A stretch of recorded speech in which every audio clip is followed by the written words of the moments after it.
Hello दोस्तों, स्वागत है आप सभी का आपके अपने एजुकेशनल चैनल एसएल गुरुकुल पर। दोस्तों, हम लोग पढ़ रहे हैं बिहार स्पेशल और बिहार स्पेशल के अंतर्गत हम लोग पढ़ रहे हैं प्राचीन बिहार का इतिहास और इसके अंतर्गत हम लोग पढ़ रहे हैं मगध साम्राज्य के मौर्य वंश के बारे में। दोस्तों, हम लोगों ने मौर्य वंश के बारे में, मौर्य के प्रतापी जो राजा हुआ करते थे उनके बारे में हम लोगों ने जाना, मौर्य वंश के प्रशासनिक विभागों के बारे में जाना, प्रशासनिक इकाइयों के बारे में जाना और साथ ही मौर्य वंश के समय मगध साम्राज्य के समाज के बारे में जाना।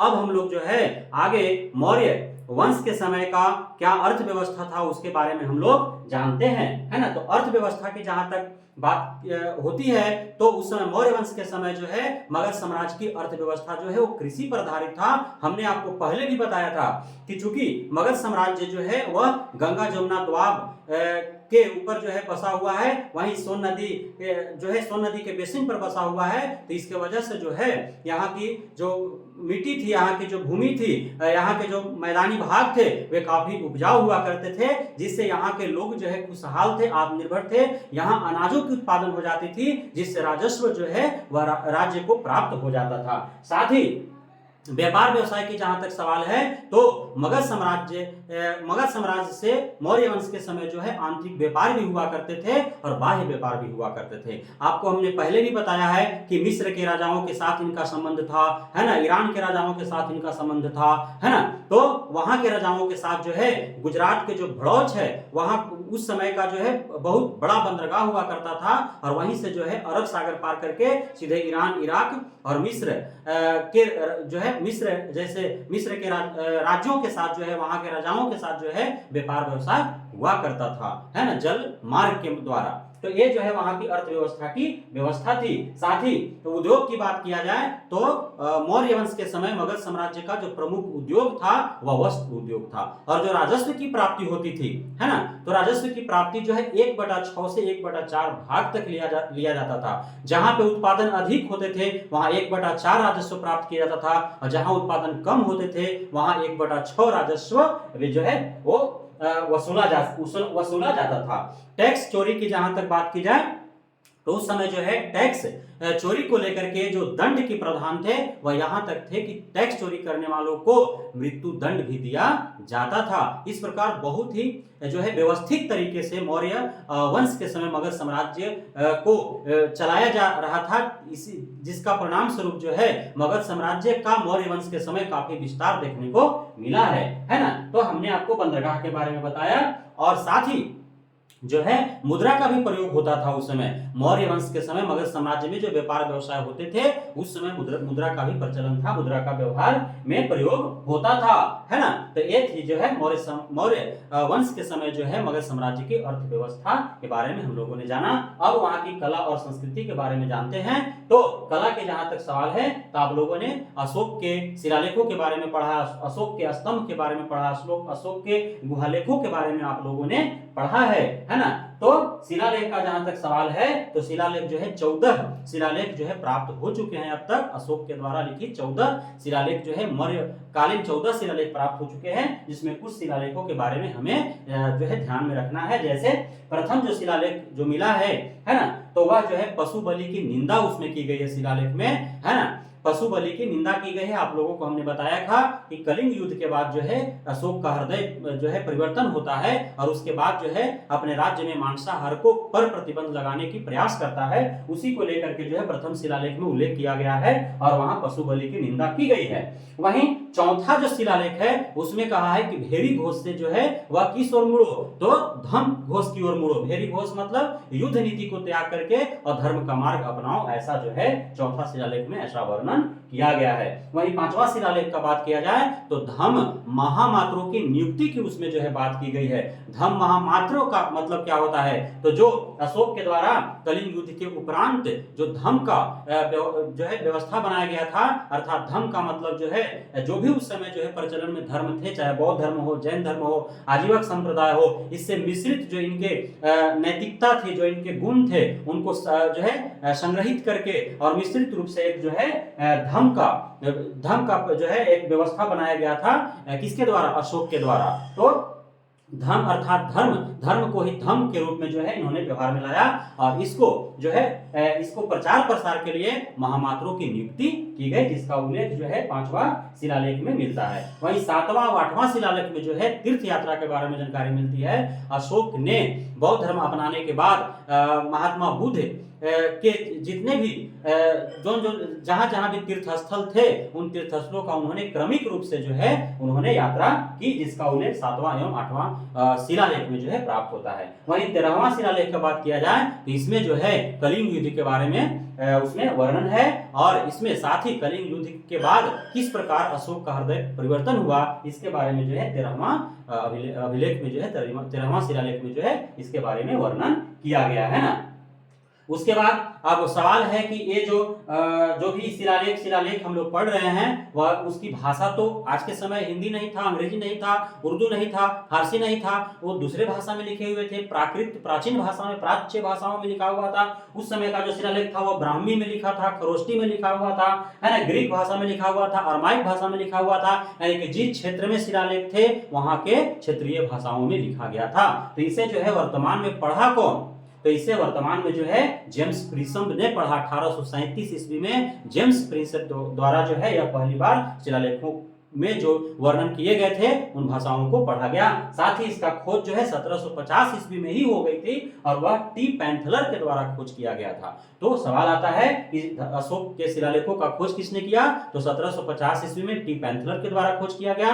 पढ़ा किसने, तो पढ़ा 1837 ईस्वी में जेम्स प्रिंसप के द्वारा जो है पढ़ा गया। किन किन भाषाओं का प्रयोग किया गया था, तो ब्राह्मी, खरोष्टी, ग्रीक और जो है आपका अरमाइक भाषा का। वहीं एक सवाल और बनता है ब्राह्मी और खरोष्टी को लेकर के कि कैसे लिखा जाता था। तो ब्राह्मी भाषा जिस प्रकार हम लोग लिखते हैं सामान्य तौर पर हिंदी अंग्रेजी भाषा को, यानी कि बाएं से दाएं की ओर हम लोग लिखते हैं, वैसे ब्राह्मी लिपि बाएं से दाएं लिखा जाता था, है ना। ब्राह्मणी बाएं से दाएं, ब से ब्राह्मणी, ब से बाएं से दाएं।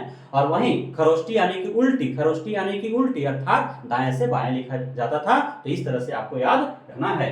अब स्तंभ के बारे में हम लोग आते हैं। तो अब तक जो है 7 स्तंभों के बारे में जानकारी हासिल हुई है, जिसमें सारनाथ का स्तंभ सबसे महत्वपूर्ण जो है वह स्थान रखता है, इसलिए कि सारनाथ के स्तंभ से ही हमारा जो है राष्ट्रीय चिन्ह लिया गया है। और उसमें सार चार चक्र, ये आपको याद रखना है। क्या, सार चार चक्र, यानी कि सारनाथ के जो है स्तंभ है उससे जो है राष्ट्रीय चिन्ह प्राप्त किया गया है। सार के बाद चार, यानी कि उसमें 4 सिंह हैं, चारों तरफ जो है 4 सिंह हैं, आगे पीछे और दोनों तरफ जो है 4 सिंह हैं। साथ ही 4 प्रकार के उसमें जानवर है। कौन कौन, शेर है, हाथी है, घोड़ा है और वृषभ यानी कि बैल है ना। वहीं उसमें जो है एक चक्र है और उस चक्र में 24 तिलियां हैं। तो इस प्रकार जो है सार चार चक्र आपको याद रखना है ना।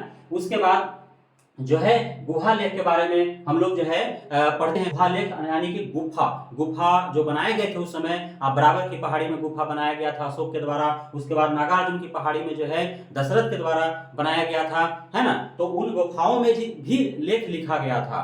उन गुफाओं में भी मौर्य वंश के समय जो उनके द्वारा जो किए गए थे, खासकर अशोक ने जो है गुफाओं में भी लेख लिखा था, जिसको गुहा लेख कहा था, है ना। और इसका खोज किसने किया, तो 1785 में J.H. हैरिंगटन ने इसका गुहा लेख का खोज किया था। बराबर की पहाड़ियों में आजीविका के लिए जो अशोक द्वारा जो निवास स्थान बनाए गए थे वहां से भी जो है लेख मिले हैं। साथ ही नागार्जुन पहाड़ी में जो अशोक के पौत्र दशरथ के द्वारा जो गुफा बनाए गए थे उसमें भी जो है लेख मिले हैं, है ना। इस प्रकार गुहा लेख के बारे में भी वर्णन है। साथ ही स्तूप के बारे में आपको पता है कि जो बौद्ध धर्म के अनुयायी होते हैं वे बौद्ध भिक्षुओं, बौद्ध धर्मावलंबियों के मृत्यु के उपरांत उनकी अस्थियों पर जो स्तूप का निर्माण करते हैं, है ना, जो आपका एक आकृति निर्माण करते हैं, जो एक कंस्ट्रक्शन का निर्माण करते हैं, वह जो है स्तूप कहलाता है। क्या कहलाता है, स्तूप कहलाता है। आप शांति के स्तूप के बारे में लोगों को जानकारी होगा, भरहुत स्तूप के बारे में जानकारी होगा। इस प्रकार यह कहा जाता है कि 84,000 इस प्रकार के स्तूप बनाए गए थे मौर्य वंश के समय। कब, मौर्य वंश के समय 84,000 स्तूप का वर्णन किया गया है ना। जो एक आश्चर्य चकित जो है यह संख्या है कि 84,000 स्तूप भी बनाए जा सकते हैं, लेकिन ऐसा है तो मानना पड़ेगा, है ना।